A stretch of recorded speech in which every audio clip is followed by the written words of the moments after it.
ነገ ታህሳስ 8 ቆይ እንዳታሳልፈው። ይህንን ቪዲዮ አንድ ቀን ቀድሜ የሰራሁበት ምክንያት ስምህን በገሃድ በአካል አይደለም ተኝቶ በህልሙ የጠራውንም እምርልሃለሁ፣ ሴቱን የ80 ቀን ወንዱን የ40 ቀን የንጽህና ጸጋን እሰጥልሃለሁ የተባሉት የእኒህ ቃል ኪዳናቸው እጹብ ድንቅ የሆነ ቅዱስ አባታችን የልደት በዓላቸው ስለሆነ ሰው ይህንን ቪዲዮ ቀድሞ አይቶ ለበዓላቸው እንዲዘጋጅ ብዬ ነው። ሁላችሁም የክርስትና ግዴታችሁን ተወጡ። አደራ በደንብ አድርጋችሁ ይህንን ቪዲዮ ኮፒ ሊንክ አድርጉት። የማትችሉ ደግሞ ቢያንስ በዕለተ ቀናቸው ልክ 8 ጊዜ ኮፒ ሊንክ እንድታደርጉልኝ እጠይቃለሁ። ነገ ታህሳስ 8 አቤት አቤት አቤት እንኳን አደረሳችሁ። በእውነት ስምህን በገሃድ በአካል አይደለም በህልሙ ተኝቶ የጠራውን እምርልሃለሁ የተባሉት ቅዱስ አባት የገድልህ የተአምርህ መጽሐፍ ሲነበብ የሰማውን ሰው በሙሉ እምርልሃለሁ። የገድልህ የተአምርህ መጽሐፍ ሲነበብ መስማት ያልቻለ የገድልህን መጽሐፍ ገበታውን አግኝቶ መሳለም መዳሰስ ያልቻለ ሰው ቤተ ክርስቲያንን አጥቶ በቤተ ክርስቲያን ተገኝቶ በዓልህን ማክበርና በአንተ ስም መማጸን ያልቻለ ሰው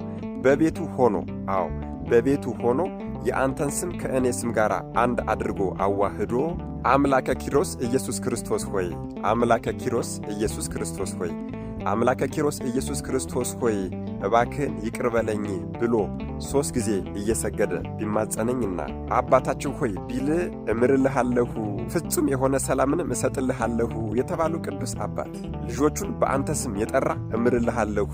ልጅ መውለድ ያልቻለ ሰው የገድልህን መጽሐፍ በጀርባው አዝሎ ቢማጸነኝ ልጅን እሰጥልሃለሁ። መታሰቢያን ያደረገውን ሰው በሙሉ እምርልሃለሁ። መታሰቢያን ያደረገውን አይደለም መታሰቢያን ለማድረግ ያሰበውን ሰው በሙሉ እምርልሃለሁ የተባሉ ቅዱስ አባት ልጆቻቸውን በአንተ ስም የጠሩትና የሰየሙትን በሙሉ እምርልሃለሁ። ልጅ የሌላቸው ሰዎች፣ ልጅ የሌላቸው ባለትዳሮች አምላከ ኪሮስ ኢየሱስ ክርስቶስ ሆይ እባክህን በአባታችን በአቡነ ኪሮስ ተማጽነናል ልጅን ስጠን ብለው በስም ቢማጸኑ ገድልህን በጀርባቸው ቢያዝሉ ልጅን እሰጥልሃለሁ።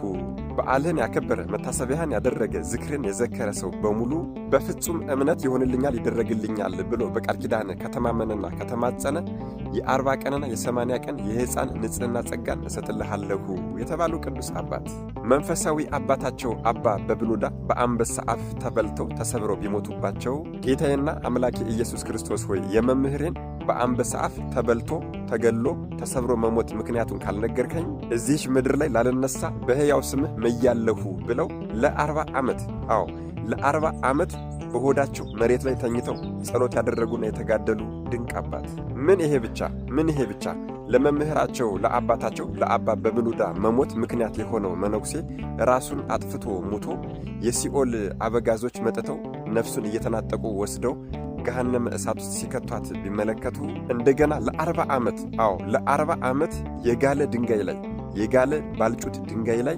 በሆዳቸው በጀርባቸው ተኝተው ሰውነታቸው የተጠበሰ የአሳ ሥጋ እስከሚመስል ድረስ የተጋደሉ ድንቅ አባት ታላቁን የትዕግሥት አባት የሆነውን ቅዱሱን አባታችን አባ ሚሳኤል ነዳይን ያልተንከባከቡት አይዞህ ያላሉትና የናቁትና ያንቋሸሹት የደብረ ባሳት መነኮሳት በሙሉ ወደ 798 የሚደርሱ ምግባራቸው የከፋ ባህሪያቸው ጥሩ ያልሆነ መነኮሳትን ልዑል እግዚአብሔር ተቆጥቶባቸዋል አዝኖባቸዋልና ተቀስፈው ከሞቱ በኋላ ነፍሶቻቸውን የጽልመት መላእክት እያዳፉ ወስደው ሲኦል ሲከቷቸው ቢመለከቱ አምላካቸውን በጸሎት ለምነው በጸሎት ተማጽነው እነዚህን መነኮሳት ካስማሩ በኋላ ንስሐ አስገብተው እንደገና በቅድስና እንዲኖሩ ያደረጉ ቅዱስ አባት በዚህም ጽናታቸው፣ ፍቅራቸው፣ የዋህነታቸውና ቸርነታቸው የተነሳ መድኃኔ ዓለም ኢየሱስ ክርስቶስ እናታችን ቅድስተ ቅዱሳን ቅድስት ድንግል ማርያምን እና የሰማይ እልፍ አእላፋት ቅዱሳን መላእክትን፣ ጻድቃን፣ ሰማዕታት፣ ደናግል፣ መነኮሳትን በሙሉ አስከትሎ መጥቶ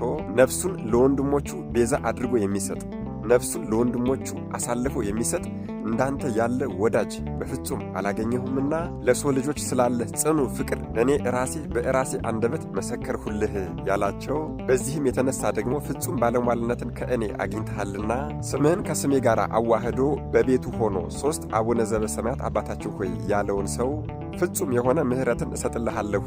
ወንዱን የ40 ቀን ሴቷን ደግሞ የ80 ቀን የንጽህና ሕፃን ጸጋን እሰጥልሃለሁ የተባሉ ቅዱስ አባት እኒህ ሚያዝያ 8 ተጸንሰው ታኅሳስ 8 ተወልደው ሐምሌ 8 ቀን ተጋድሏቸውን በ270 ዓመታቸው የፈጸሙት ከአበይት ቅዱሳን አባቶቻችን አንዱ የሆኑት ድንቅ አድራጊው ቁመታቸው እንደ ዘንባባ የረዘመ መልካቸው ገነት ውስጥ የሚበቅለውን የሮማን ፍሬን የመሰለላቸው ቅዱሱ አባታችን አቡነ ኪሮስ ነገ ታኅሳስ 8 የተወለዱበት የልደት በዓላቸው ነው። እንኳን ተወለዱልን አባታችን። አደራ ለሁሉም ይዳረስ ዘንድ ኮፒ ሊንክ ማድረግ እንዳይረሳ። ለቤቱ አዲስ የሆናችሁ ፎሎ ማድረግ እንዳይረሳ። መድኃኔዓለም ኢየሱስ ክርስቶስ ከታላቁ ከቅዱሱ አባታችን ከአቡነ ኪሮስ ረድኤት፣ በረከት፣ ምልጃ፣ ቃል ኪዳን፣ ፍቅር አይለየን። አሜን። ይቆየን።